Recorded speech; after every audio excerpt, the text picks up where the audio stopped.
इतनी मुश्किल से मैंने घर वालों से छुपकर उन्हें सारी बातें बताई थी। अगर कीर्ति दीदी टाइम पे ना पहुंचे तो मेरा क्या होगा?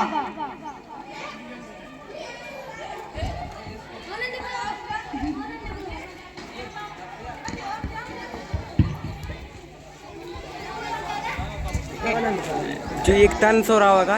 माँ मैं हाथ जोड़ के विनती करती हूँ, मुझे ससुराल नहीं जाना है। मैं नहीं जाना चाहती हूँ ससुराल। छोरियां वर्ष से नहीं अकल से बड़ी होती हैं।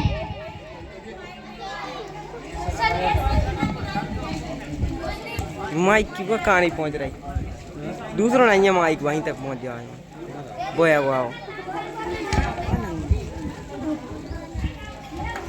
कम से कम तुम तो मुझको समझो, मैं सिर्फ 12 वर्ष की हूँ।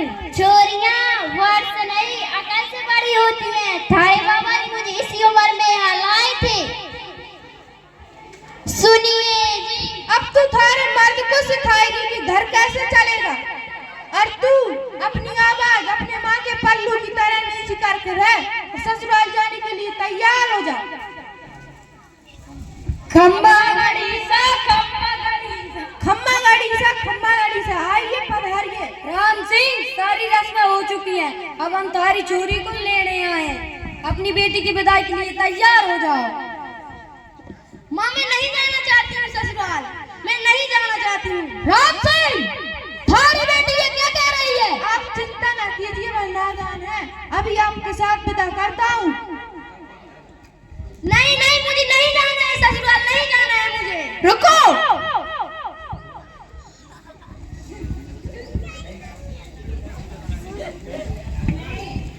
दीदी मुझे नहीं जाना है ससुराल।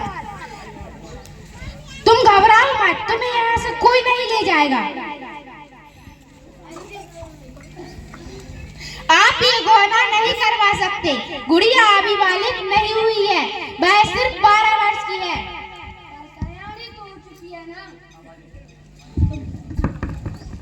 पर सयानी तो हो चुकी है ना, अब बेचारे तुम यहाँ नहीं रह सकती। एक गुड़िया का घर है, वो यहीं रहेगी। घर है नहीं था, जब अपने पति के घर रहेगी। पति के घर? अजीब है ना, एक लड़की शादी होते ही अपने घर से पराई हो जाती है, और वह जिस घर के लिए पराई होती है वो घर उसे कभी अपना बना ही नहीं पाता। मैं थारे हाथ जोड़ू, भगवान के लिए अपने ससुराल चल जाए, इसकी बातों में ना। देखिए, आप हमारे परिवार के मामलों में दखल दे रही हो। तू क्या गलत कर रही हूँ? मैं पढ़ना चाहती है, कुछ बनना चाहती है। छोरियां सिर्फ रसोई में अच्छी लागे, और तुम्हारी जैसी सोच रखने वाले सिर्फ गटर में अच्छे लगते हैं। ए छोरी, 4 किताबें पढ़ के हमें कानून न समझा, हमरे माथे पर ना बैठ। गुड़िया सयानी हो चुकी है, बहुत है हमारे लिए। माँ मैं हाथ जोड़ के विनती करती हूँ, मुझे ससुराल नहीं जाना है। बीच में मत पड़, बच्ची है तू अभी।